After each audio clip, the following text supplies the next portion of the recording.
Et salut à tous, c'est Jody des Livres de la Crypte. Aujourd'hui, on se retrouve dans une nouvelle vidéo. Comme vous le savez, le format a un petit peu changé sur la chaîne et sera moins fréquent. Je vous l'avais annoncé là il y a peu, donc du coup, on n'est plus sur une vidéo par semaine parce que c'était beaucoup trop chronophage pour moi. Donc effectivement, là aujourd'hui, dans cette vidéo, on se retrouve pour un update, mais désormais les updates seront mensuels.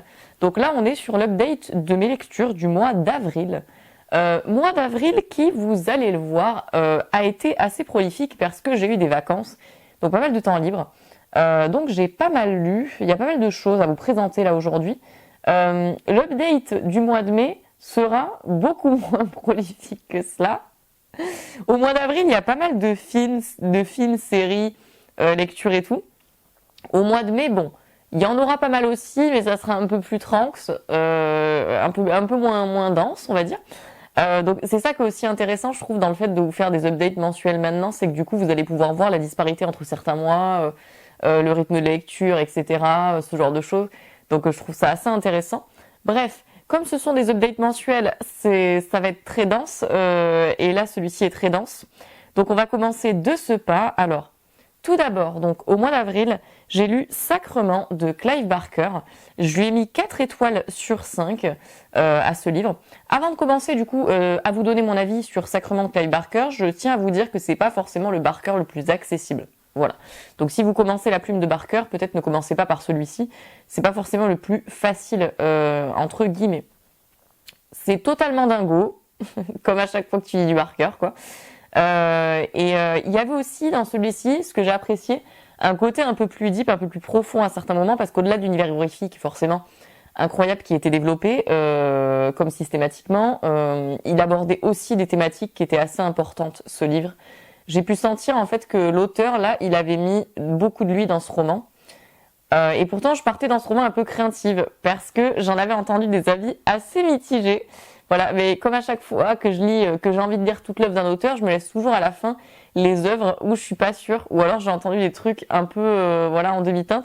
Donc celui-ci, je m'étais gardé pour la fin, et finalement, moi, j'ai bien aimé. Donc pour l'histoire, on est avec Will. Will, c'est un photographe, mais pas n'importe quel photographe, si vous voulez, parce qu'il immortalise des clichés assez un peu cruels, un peu glauques de la nature, quoi. Et un beau jour, après l'attaque d'un ours, il va tomber dans le coma, et là, on va avoir des flashbacks de sa rencontre avec un couple hyper glauque et comment cela a pu tout changer en fait. C'est un peu compliqué à résumer parce qu'il est un peu bordélique ce Barker, mais aussi il n'y a pas autant d'action que dans d'autres Barker que j'ai pu lire. On y aborde plusieurs thématiques importantes donc, comme je vous l'ai dit, la cause animale, l'extinction des espèces, le rapport conflictuel de l'homme et de la nature, l'homosexualité ou encore le sida. Entre autres, c'est pas un coup de cœur parce qu'il faut quand même s'accrocher, vous vous en doutez, c'est quand même 730 pages, hein, donc il y a des longueurs, mais franchement, c'était à mon sens vraiment un chouette Barker quand même, quoi. J'ai lu ensuite La mère, la sainte et la putain de Wendy Delorme. J'ai mis à ce livre 5 étoiles sur 5. Là, on est dans un journal intime sous forme de lettres, un livre très court, vraiment très court. Dans cet ouvrage, on va traiter tout simplement des injonctions imposées par la société à la femme au travers de 3 figures. La mère, la sainte et la putain. C'est un livre queer où on aborde des questions de genre, de sexualité. On y parle d'amour aussi. Il y a des phrases assez marquantes et magnifiques, j'ai trouvé. La description des 15 ans, d'ailleurs, elle m'a tuée dans le livre parce que je me suis reconnue, voilà, je me suis tout à fait reconnue. Ça m'a fait réfléchir évidemment sur l'évolution que tu peux avoir en tant que femme et bien sûr sur comment tu peux te construire en tant que telle dans la société actuelle. C'est un livre qui à la fois fait du bien et fait du mal parce qu'il peut remuer certaines choses chez vous, je préfère vous le dire quand même. La forme est assez particulière, mais ça se lit bien et c'était assez chouette en somme. En autre ouvrage également, j'ai lu Jackaboc, le démon de Gutenberg de Clive Barker, livre auquel j'ai mis 3 étoiles sur 5. Donc voilà, une note un petit peu plus basse, mais on en parle souvent comme d'un... Oh, si quand même, comme du Barker le moins bon en fait, hein, très souvent quand on parle de Jackaboc, le démon de Gutenberg, très souvent les avis ne sont pas dithyrambiques. Bon, moi je suis pas si, vous allez le voir, je suis pas si sévère que ça. Je suis pas aussi sévère que ça. Mais c'est vrai que c'était pas bon. On va suivre dans ce livre un démon qui est emprisonné dans un livre qui va te raconter son histoire, tu vois. Et comment il en est arrivé là, évidemment. Ici donc, il y a une écriture assez particulière parce qu'en fait, le démon, il s'adresse directement à nous lecteurs, en nous recommandant d'ailleurs plusieurs fois de détruire ce livre si on veut pas avoir des bricoles, en gros, et d'en arrêter la lecture. C'était pas mauvais, c'était juste pas un coup de cœur, mais j'ai passé, bon, pas un mauvais moment, j'ai passé plutôt un bon moment, ça allait. C'était divertissant, j'ai trouvé la forme amusante. Bon, Est-ce que je dois l'admettre, je suis étonnée de dire, parce que tout le monde déteste ce livre, hein, je tiens à le dire. Donc je partais un peu dans l'inconnu, mais en tout cas dans un inconnu qui semblait à prime abord pas terrible, hein. Et qui fut pas ouf, mais pas aussi terrible que ce que je croyais. Ici, ben, on est dans un roman de Barker en fait où il réalise, si vous voulez, un exercice d'écriture quoi, avec un narrateur qui s'adresse directement à toi. Il y a une pointe d'humour aussi. C'est expérimental quoi. Mais ce qui est dommage, c'est que c'est pas assez creusé, je trouve. C'est très en surface. Alors que si, je pense, on avait eu un récit plus développé, il y avait du potentiel quoi. Bref, c'était pas mauvais, mais c'était pas un coup de cœur non plus. Voilà, en somme. Aïe aïe aïe. Pour le prochain livre, comment dire? Oh là là. Pour le prochain livre, j'ai du mal à faire cette critique. C'est horrible pour moi, c'est horrible. Vous connaissez cette sensation? C'est une chronique qui va me fendre le cœur. Vraiment. Là, vraiment, on est sur un avis qui va me fendre le cœur. Vous voyez ces auteurs où vous aimez quasiment toute l'heure. À chaque fois que ça sort un livre, vous l'achetez, vous vous dites ça va être une dinguerie. Vous voyez ça? Voilà. Ben là, c'est non. Là, c'est non. Ça a été vraiment pas une bonne lecture. C'est ma première déception. Là, vraiment, c'est dur. C'est dur. Je vais vous parler donc de Civilisé de Patrick Sénécal. Voilà. J'ai mis 2 étoiles sur 5 à ce livre. Et ça me tue, parce que c'est un Sénécal, donc ça me tue. Mais en même temps, ben voilà, c'est comme ça. J'ai même eu du mal à le finir, ce livre, c'est pour vous dire, hein. J'ai eu du mal à le finir, j'ai cru que j'allais pas aller au bout, j'ai cru que j'allais l'arrêter. J'ai cru que j'allais l'arrêter, et puis je sais pas, il y a quelque chose qui m'a dit, bon peut-être que voilà, ça va le faire, et puis non. Vous savez donc que j'aime énormément une énorme partie de l'œuvre de l'auteur, évidemment, qui à mon sens a créé beaucoup de chefs-d'œuvre horrifiques. Là, ça a juste pas du tout fonctionné sur moi, ce coup-ci, avec Civilisé. Et c'est pour ça que la déception est aussi dure à encaisser, hein, vous en doutez. En tout cas, si vous commencez l'œuvre de Sénécal, s'il vous plaît, ne commencez pas par lui, quoi. On est dans un thriller avec 12 personnes très différentes qui sont sélectionnées pour participer à une expérience en mer. Mais c'est pas qu'un thriller. Parce qu'en fait, ce thriller, il prend, si vous voulez, l'allure d'une satire sociale qui se veut un peu humoristique, quoi. Et alors que j'ai pu comprendre que l'intention, c'était de mettre des personnages tous imparfaits, ça l'a pas du tout fait pour moi, ça n'a pas du tout fonctionné. L'effet donné pour moi, ça n'a pas du tout été celui, je pense, que voulait donner l'auteur là, dans son roman malheureusement. Pour moi, ça a juste été beaucoup trop caricatural, beaucoup trop, mais tellement que c'était assez ahurissant quand tu lisais. Et du coup, j'avais d'investissement pour absolument aucun personnage, parce qu'il ne comportait à mon sens aucune nuance. J'ai pas trouvé l'humour noir de ce roman très drôle. Alors oui, j'ai du mal habituellement avec l'humour dans les bouquins, certes, ça vous le savez. Mais là, ça m'a vraiment pas fait rire. Le message, je l'ai trouvé giga flou. J'ai cru comprendre que là, on critiquait, si vous voulez, les cases dans lesquelles les gens peuvent finir par se retrouver.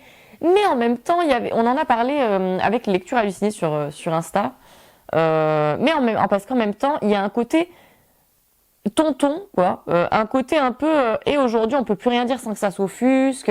Un peu cringe et maladroit.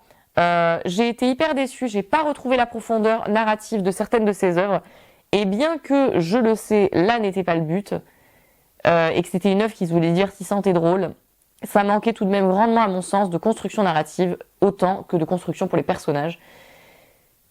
Et il y avait des interventions nombreuses du narrateur qui coupaient l'immersion, bref, beaucoup de choses qui à mon sens m'ont dérangé.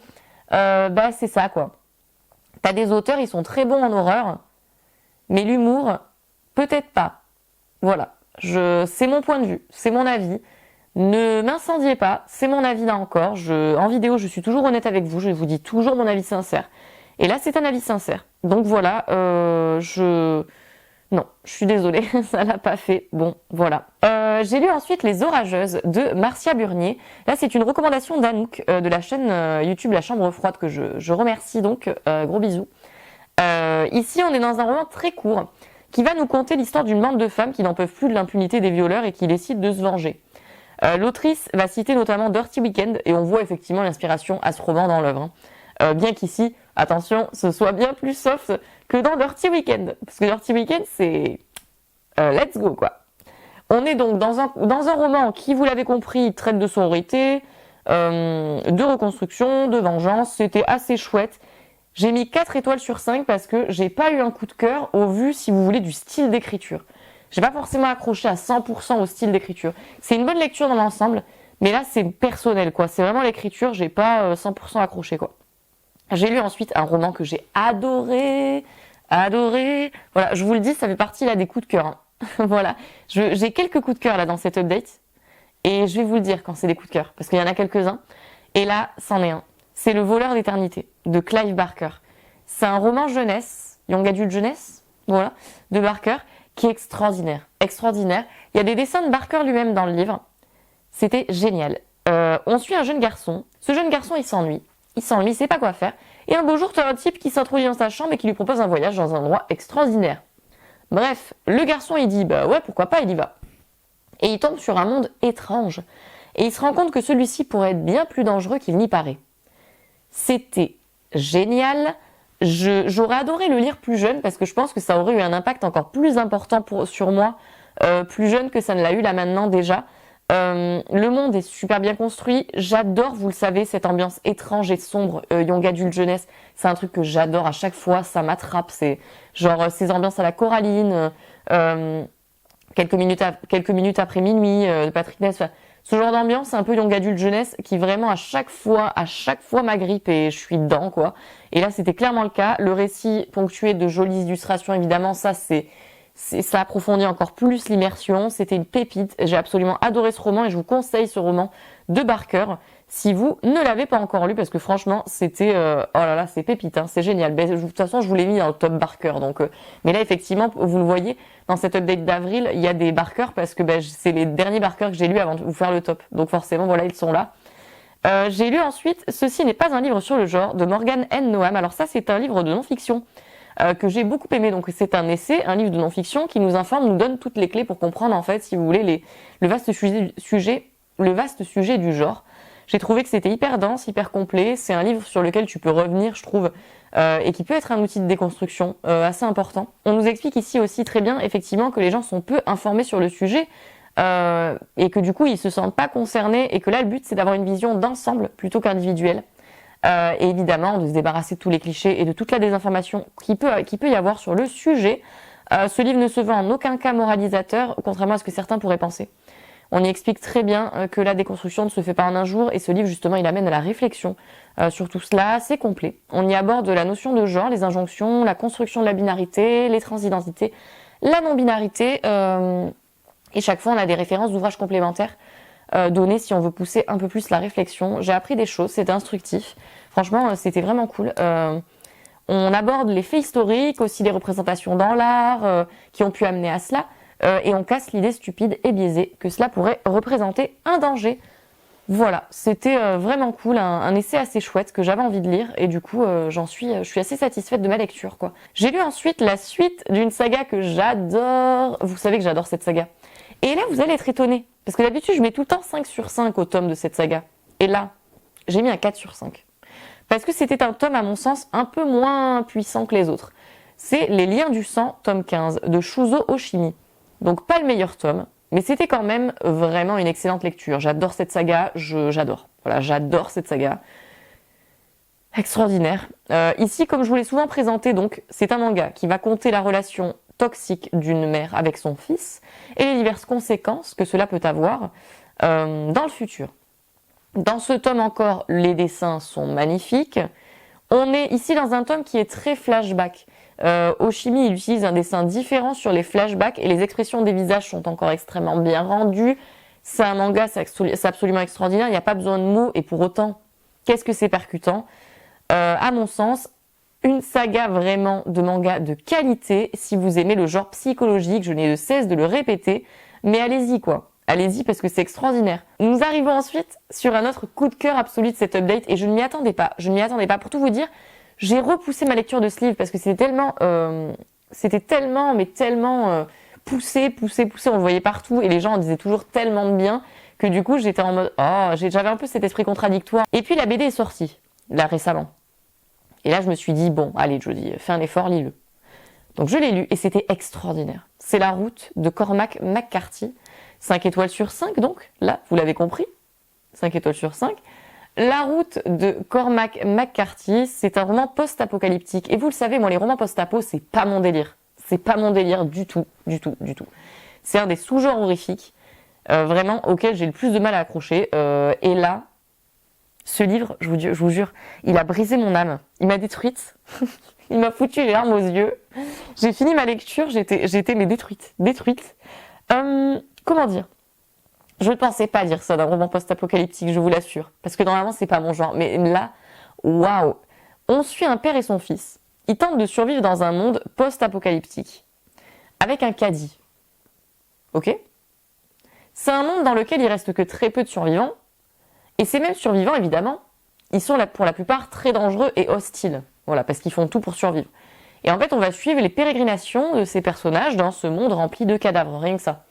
Et ici, on va te donner la réalité sans fioriture. C'est-à-dire que l'écriture de McCarthy, là, elle est très directe. Et paradoxalement, cette même écriture directe, en fait, elle m'a énormément touchée, mais bien plus touchée que si on avait été dans une forme bien plus fournie, parce que je pouvais quand même visualiser parfaitement ce que pourraient ressentir les personnages avec ce silence ambiant, quoi. Je sais pas comment expliquer, c'est très particulier, mais vraiment, il y a un vide ambiant qui t'attrape comme ça, qui te prend aux tripes. C'était, mon Dieu.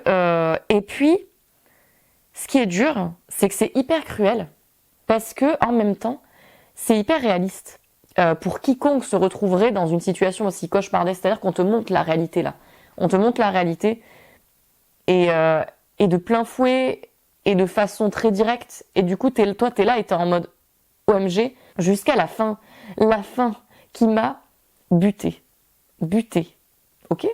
Buté. Au secours. Vous voyez, c'est ce genre de fin. Voilà, le genre de fin qui te tue, ok? C'était vraiment une excellente lecture, à la fois dure et très émouvante, que je vous conseille, mais fois 10 000.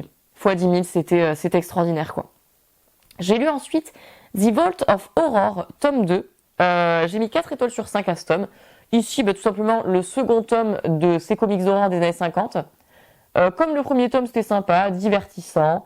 Assez cool de pouvoir lire ça, pour la culture bien sûr. Des histoires diverses et variées à base de monstres, de vengeance et autres. Voilà, j'ai pas plus à dire sur cette lecture, c'était assez cool quoi. J'ai lu ensuite, là aussi, autre coup de cœur de cet update. Ouais, forcément, comme c'est des updates mensuels, il y a plus de coups de cœur, hein, ça c'est sûr. Pénitence de Elisa Clark. Oh là là, qu'est-ce que j'ai aimé cette lecture, j'ai trop aimé. Je m'y attendais pas du tout en plus, mais j'ai adoré. J'avais lu Boy Parts de Elisa Clark, déjà. Très perturbant, et la Pénitence, assez perturbant aussi, mais différent. Ici, dans ce roman, en fait, si vous voulez, on a une présentation sous la forme d'un livre de true crime relatant un événement horrible 5 ans après les faits et écrit par un journaliste qui veut relancer sa carrière. Ok, c'est écrit sous cette forme. Voilà, c'est écrit sous cette forme. Et donc là, on va suivre le fait divers de 3 ados qui ont laissé brûler vive leur ami après l'avoir torturé dans une cabine de plage.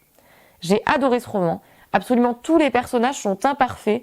Et ont de sérieux problèmes. Donc vraiment, là, personnage imparfait, on est dedans, ok? Si vous avez connu Tumblr à l'époque, ou que vous êtes de cette génération, comme moi, ça va vous rappeler des souvenirs. Il y a un aspect assez générationnel aussi, quoi. J'ai trouvé ce livre à la fois giga glauque, malsain, violent, et à la fois vraiment ingénieux dans l'horreur qui est créée.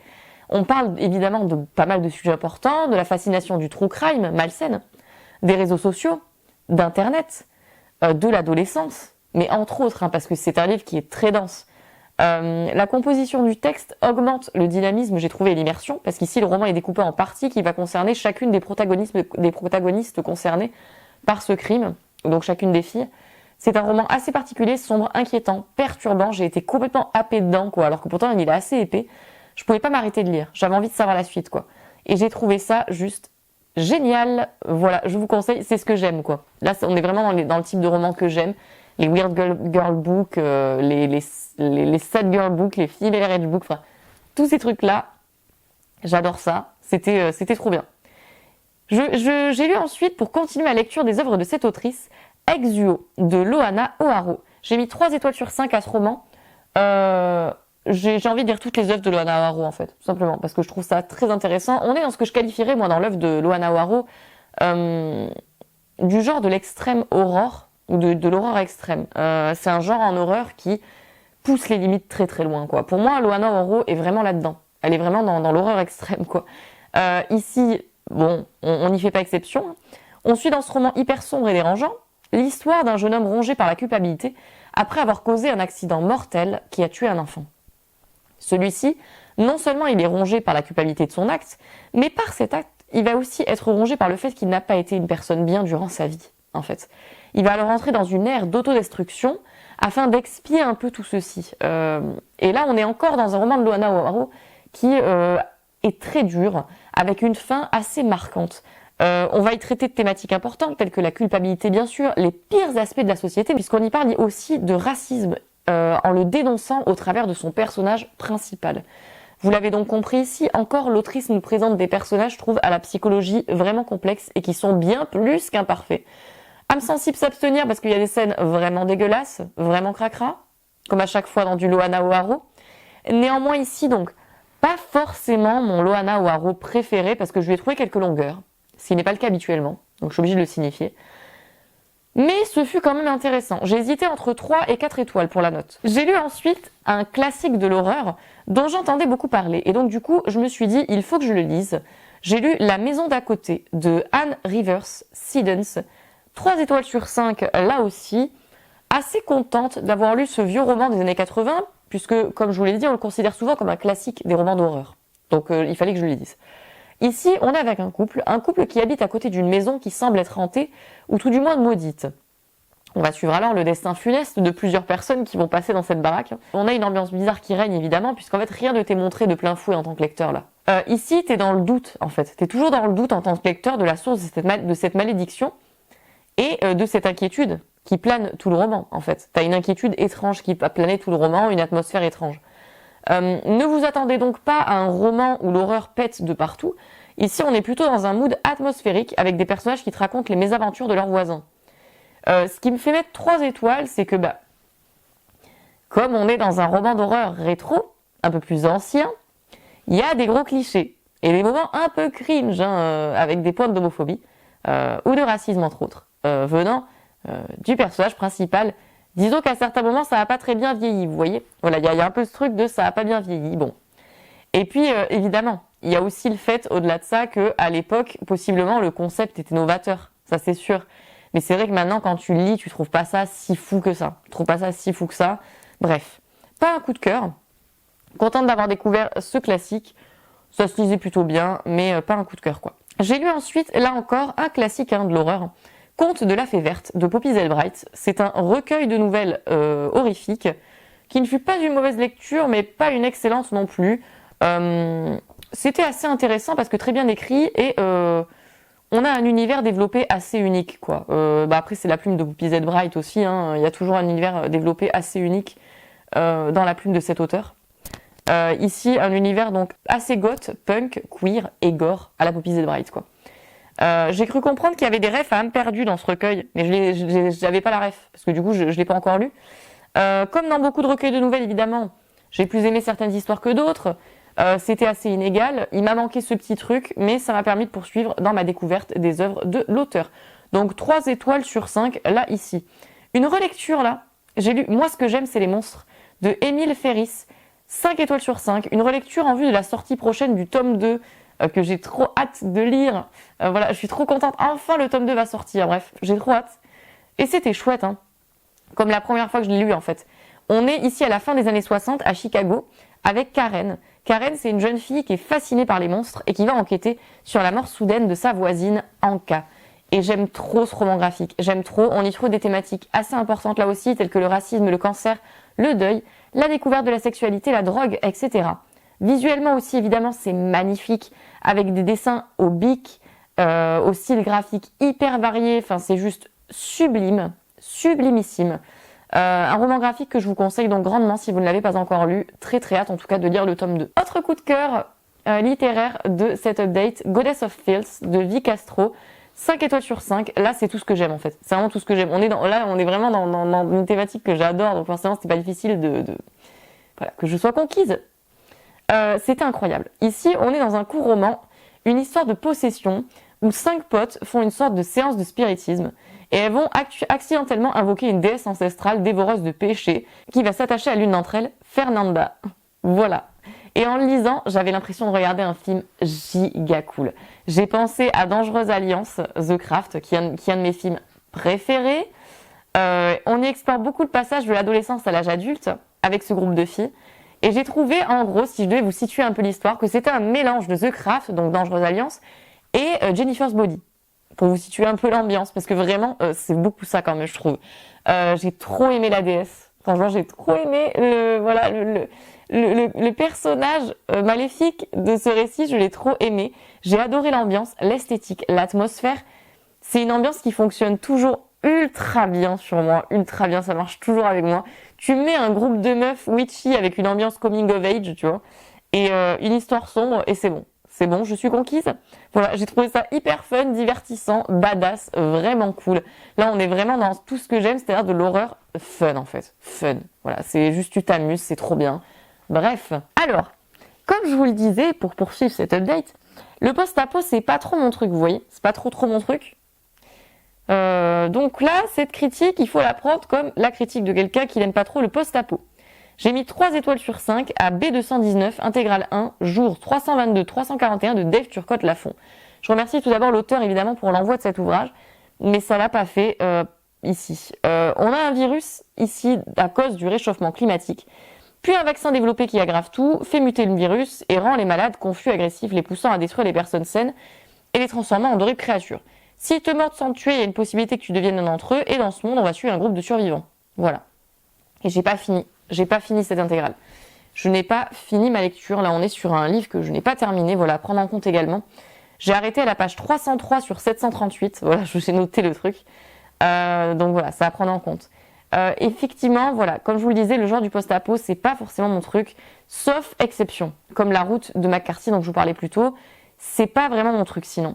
Ici donc 3 étoiles parce qu'objectivement c'est pas un mauvais livre en fait, c'est pas un mauvais livre, ça peut plaire à beaucoup d'entre vous et ça a plu à beaucoup d'entre vous. Mais c'est juste que moi là c'est mes goûts personnels quoi. C'est assez fou, je suis assez hermétique à ce genre sauf exception. C'était divertissant mais en fait j'ai rien ressenti. Si vous voulez j'ai rien ressenti. Bon, j'ai rien de plus à dire sur ce livre parce que là bon voilà il en va de mon avis personnel. Mais je vous invite quand même à vous faire votre propre ressenti, surtout si vous aimez le post-apo, parce que c'est un post-apo dont j'ai entendu pas mal de bien, donc en soi, là, c'est mon avis personnel. Et dernière lecture de cette update du mois d'avril littéraire, donc, avant de passer aux films et séries, Toxic de Samantha Schweblin. Toxic de Samantha Schweblin, j'avais envie de le lire parce que je l'avais vu en anglais sous le titre de Fever Dream. La couverture, elle est incroyable en anglais, elle est incroyable. Et donc, moi, je l'ai lu en français sous le titre Toxic. 3 étoiles sur 5 ici, parce qu'on est dans une histoire très perchée. Hein, Bon, après, on pouvait s'y attendre. Au vu du titre en anglais, on pouvait s'y attendre. Quand on commence la lecture de ce livre, on est avec le personnage d'Amanda. Elle est mourante et elle a David à son chevet. Et on remonte au moment où cette fameuse Amanda et sa fille arrivent en vacances et rencontrent Carla, dont le fils David a attrapé une curieuse maladie. Vous suivez jusqu'à là? Bref, toute l'histoire est racontée comme un rêve fiévreux. Malgré ses 125 pages, seulement, le récit est pas hyper accessible. Hein. Voilà, faut pas s'y méprendre, c'est pas hyper accessible. J'ai cru comprendre ici une métaphore aux pesticides, mais aussi à cette anxiété parentale de protéger son enfant coûte que coûte. Il y avait un petit côté cimetière de King, mais bon, on est quand même très loin de ça, hein, très très loin de ça, avec la transmigration de corps, bref. En gros, ça m'a fait penser à ça, mais ça n'a aucun rapport, ok? Je vous le dis, mais ça n'a aucun rapport. Bon, ok. C'était pas un coup de cœur parce que c'était giga flou. Beaucoup trop perché pour moi, mais c'était pas mauvais non plus, hein, ok? Voilà, en gros, c'est ce qu'il faut retenir, quoi. C'était pas nul, mais bon, c'était un peu perché. J'en ai terminé pour ces lectures du mois d'avril. Je vais continuer donc avec des films et des séries. J'ai regardé It Follows sur Arte, parce que du coup, il était dispo sur Arte. Donc j'ai regardé It Follows parce que c'était un classique de l'horreur que j'avais jamais vu. It Follows, du coup, on est dans un film d'horreur très chelou avec une maladie sexuellement transmissible où en fait si tu l'attrapes, t'as l'impression qu'il y a un truc qui te suit et qui veut te buter, ok? C'est clair pour vous ou pas? C'est clair? Voilà, c'est les résumés que je peux vous donner de ce film. Et je dois l'admettre, j'ai trouvé ça un peu surcoté. En fait, le problème de ce film, je crois, c'est que j'en avais entendu tellement de bien, on m'avait tellement rabâché les oreilles avec ce film, que le problème, c'est que, vous connaissez, voilà. On vous rabâche les oreilles positivement avec un truc, Et quand vous le regardez et que c'est pas aussi extraordinaire que ce qu'on vous a dit, ben forcément vous êtes beaucoup plus dur. Et moi je pense que c'est ce qui s'est passé. J'ai été plus dur avec le film du coup parce que on me l'avait survendu. On m'avait dit que c'était terrifiant. Moi ça m'a pas plus terrifié que ça. Bon. Écoutez, voilà. Bon, c'est mon avis perso là aussi. Hein. C'est pas du tout l'avis général, hein, puisque la plupart des gens ont adoré ce film. Mais bon, voilà, moi c'est peut-être ça m'a pas transcendé plus que ça. C'était pas mauvais, en toute honnêteté, mais ça m'a pas transcendé plus que ça, quoi. J'ai regardé ensuite Starry Eyes sur Shadows. Ce film-là, pour la petite anecdote, c'est très drôle, c'est que je l'ai regardé quand je me faisais tatouer, quand je finissais mon tatouage. Parce que je me disais, au vu de l'affiche, je me disais le personnage souffrira plus que moi, donc ça peut être cathartique le truc, quoi. Il peut y avoir quelque chose qui se produit. Dans Starry Eyes, on est dans un truc un peu psychologique où en fait t'as une femme qui veut, qui fait des castings pour devenir actrice et on va suivre un peu sa descente aux enfers. Assez intéressant, pas un mauvais film, là aussi pas un coup de cœur, mais pas un mauvais film. J'ai pas grand chose à dire sur ce film en réalité. C'était sympa, mais voilà, sans plus. C'était pas extraordinaire. Coup de cœur, là par contre, coup de cœur énorme. Coup de cœur du mois d'avril en termes de visionnage. J'ai regardé Vampire Humaniste cherche suicidaire consentant. J'ai trop aimé ce film. J'ai trop aimé, c'était trop bien, j'ai trop aimé. On est dans un film où en fait, si vous voulez, t'as une vampire. Et cette vampire, elle est trop empathique. Elle est trop empathique. Et du coup, elle n'arrive pas à tuer des gens. Elle n'y arrive pas. Depuis toute petite, elle n'arrive pas à tuer des gens pour survivre. Elle boit des poches de sang en fait que ses parents ramènent à la maison, mais elle n'arrive pas à tuer des gens. Et ses parents, ils sont exaspérés parce qu'ils sont en mode putain, mais t'es une vampire. À un moment donné, il faut que tu tues des gens pour survivre. Là, c'est chiant. Sauf qu'elle y arrive pas. Elle y arrive pas. Elle est trop empathique. Et du coup, elle va rencontrer de fil en aiguille, si vous voulez, une personne qui est suicidaire. Et du coup, ils vont faire un petit accord entre eux, etc. Bref, c'était extraordinaire. Le visuel de ce film, je l'ai trouvé magnifique. C'est un film coming of age là aussi avec le passage à l'âge adulte un peu. Je l'ai trouvé très beau ce film en fait, très beau, hyper satisfaisant. J'ai été totalement happée, totalement fascinée en fait par le visuel de ce film. Donc vraiment, je vous le conseille si vous l'avez pas vu. C'est un film francophone en plus. C'est sublime, c'est sublime. Je crois que c'est un film québécois d'ailleurs. Enfin, c'était vraiment génial. J'ai adoré. Ensuite, j'ai regardé là avec mes potes en fait toute une après-midi la saison 2 de Hartley Cœur à vif, la nouvelle version hein, sur Netflix. C'était vraiment cool, vraiment cool. Si vous aimez les séries, parce que là on parle pas d'horreur, mais si vous aimez les séries vraiment teenage, un peu adolescence et tout, en mode dans un lycée, nanani, vous allez kiffer. Moi j'ai adoré, c'est génial. J'ai rematé là à la télé Cimetière, le vieux cimetière du coup. C'était juste génial. Voilà, c'est une adaptation de l'œuvre de King hein, avec des parents qui perdent leur enfant de façon tragique et il y a un cimetière indien pas loin. Ils enterrent des trucs dedans et quand les trucs reviennent, ils sont plus très très cool et voilà. Et c'est un vieux film d'horreur et c'était vraiment cool de le remater. C'était très bien, un classique. Voilà, un classique de l'horreur, assez sympa à regarder. Moi en tout cas, ça m'a beaucoup plu de remater ça. C'était trop bien. Là, nous sommes sur l'un des films que j'ai le moins aimé de cette update. Vraiment, je l'ai détesté. J'ai trouvé nul, mais je l'ai trouvé nul ce film et c'était une catastrophe à mon sens. Mais c'est mon avis personnel. C'est mon avis personnel là encore, je le précise parce que je suis un peu shade à chaque fois dans les updates. Mais c'est mon avis perso. J'ai regardé Délivre-nous du mal. Waouh, c'était tellement nul. Mais tellement nul. Mais vraiment, vraiment mauvais, quoi. Vraiment, vraiment mauvais. Mauvais, mauvais. Vraiment mauvais. À mon sens. À mon sens. Aïe, aïe, aïe. Délivre-nous du mal, c'est en gros une histoire de possession. Un film d'horreur de possession. Assez classique en somme. Assez classique en somme. Mais tellement cliché. Tellement cliché. Tous les personnages, franchement, les personnages masculins principaux, des masculins vraiment, c'était vraiment nul. Les effets, c'était grotesque. Tout était grotesque. L'histoire de possession était grotesque. Tout était grotesque. C'était vraiment, vraiment mauvais. J'ai pas du tout aimé. Une série que j'ai adorée, extrêmement malsaine, mais que j'ai beaucoup aimée, c'est Mon Petit Renne sur Netflix. Vous en avez beaucoup entendu parler parce qu'en fait la spécificité de cette série, c'est qu'on te raconte une histoire tirée d'une histoire vraie, voilà. Et en fait dans cette série, il y a le protagoniste à qui c'est arrivé dans la vraie vie. C'est-à-dire il y a la personne à qui c'est arrivé dans la vraie vie dans cette série, qui joue son propre rôle. Voilà, l'homme de la série joue son propre rôle si vous voulez. Et c'est assez fou hein, parce que tu te dis putain mais L'acteur a dû revivre en fait tout ce truc traumatique. Enfin, c'est chaud. On est avec, si vous voulez, un mec. Ce mec, il veut devenir humoriste. Et en fait, il travaille dans un bar. Il travaille dans un bar. Et un beau jour, t'as une meuf qui va arriver. Et cette meuf, bon, il voit qu'elle est un peu seule, tout ça. Elle vient dans le bar pour discuter, quoi. Et puis, de fil en aiguille, elle va développer une relation hyper malsaine, en fait, avec ce mec. Elle va avoir une obsession horrible pour ce mec. Elle va le stalker. Elle va être vraiment, mais horrible, quoi. Et mon petit Ren, j'ai adoré cette série. Attention, très trauma, je vous préviens, très trauma. Il y a beaucoup de trigger warning dans cette série. Beaucoup de trigger warning viol, trigger warning drogue, trigger warning agression, trigger warning, beaucoup de choses, vraiment beaucoup de triggers.